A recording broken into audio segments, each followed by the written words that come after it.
Welcome to Inside Scoop. I'm Sarah Raggi. And I'm Erin Parat. So last week we covered morning rituals with you. We shared with you some of our favorite things to do to kind of get our day started. And now we're going to share with you our wind down techniques, our PM rituals to kind of set the tone for an awesome, awesome sleep. Yes, so I know, I used to, whenever I would come home from work, you're frantic. And you have the whole day that is just kind of like wound you up. Yeah. And personally for me, it's how do I wash the day off? So I'll like wash my face, you wash your hands, you put on your like comfy yoga clothes. But there's something so amazing about actually like physically transitioning into that evening time. Absolutely. That I think is so important. Yeah. So that's something I always focus on. I hit the door and I am in comfy clothes. Because Right. then I'm like, I just immediately start to decompress. Yeah. For me, I choose to kind of do a 20-minute meditation to sort of bring myself down from the day.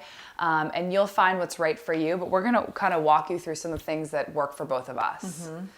So, all right. So let's see. First, let's talk about magnesium. So magnesium is not only a muscle repair, incredible supplement, it also helps induce a deeper sleep, relax your body. It also aids in digestion for the morning time. Natural Calm is one of our favorite brands of magnesium. If you're new to this, you want to start off with just a teaspoon in some water, and you can kind of work your way up to about a tablespoon or so, but a teaspoon is a good way to start about 20 minutes to 30 minutes before bed. Yeah, exactly. This is all after dinner and before bed. That's the other thing too, evening wise. Sarah and I usually always try to have dinner at least 2 hours before we go to bed, so that then we have time to get that digestion going and to kind of like, again, wind down from the day. Absolutely. Yeah. Another good ritual is just a great cup of tea. Yeah. Something warming, grounding, whether it's ginger or turmeric or peppermint. It's really good for the digestion too. And there's nighttime sleepy teas, other things like that you can kind of indulge and enjoy in.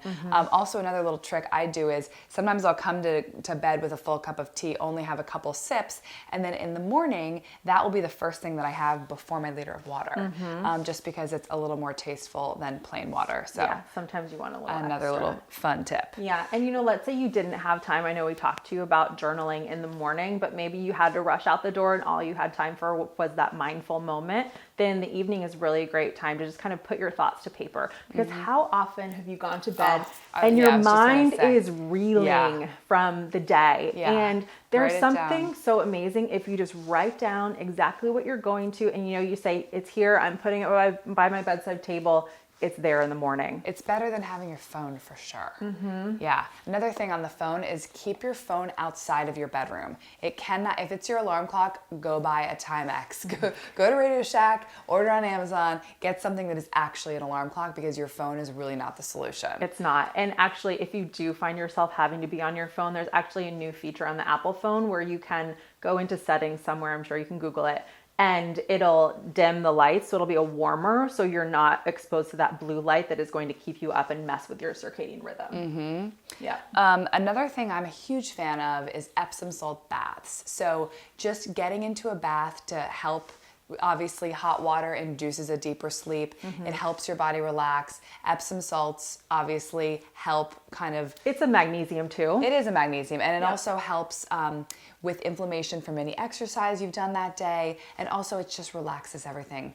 Kind of is a nice way to set the tone before you climb into your pajamas and climb into bed. Yeah, or even just like a hot shower if you just want to quickly rinse off. And then once we get out of the shower, we love to dry brush. You could do this in the morning too if you wanted to, but just a couple of nights a week. We talk about the whole detoxing. We talked about that your body wants to detox overnight, and you have the water and you do all of that, you tongue scrape, but you can also, your skin is your largest detox organ. Yes. We forget that our skin is an organ.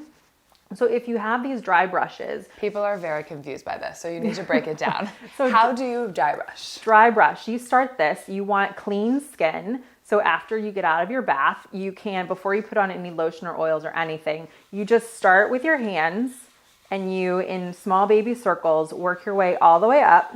Always your moving arm, towards your heart. Moving towards your heart. Because it also, in addition to sloughing off all the dead skin and helping with circulation, it really helps drain your lymph nodes. Yes. Too. So that's And what you're doing. A lot of your lymph nodes are underneath your armpits. Yeah. You always want to you get go under underneath your armpits, and then you start on this hand side too. And you always do this.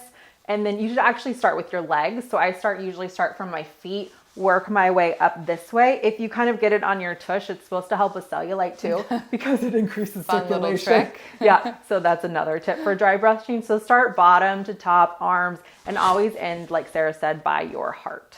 Yes. Yeah. So, okay. And then final, my favorite end of the evening is face oil. Hydrate your skin.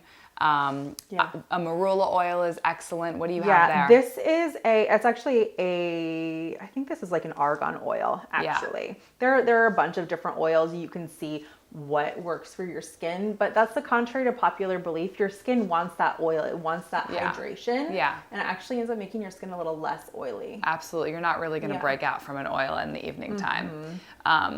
So, I mean, this is it for you guys. Magnesium powder, gratitude journal, skin brushing, Epsom salt bath, face oil, and you are literally a new person. You are ready to hit the hay. If you don't have stress-free. If you don't have quantity sleep, quality sleep is what you will get. And so there you have it. So thank you so much for watching, and be sure to check us out on our YouTube channel and also IGTV.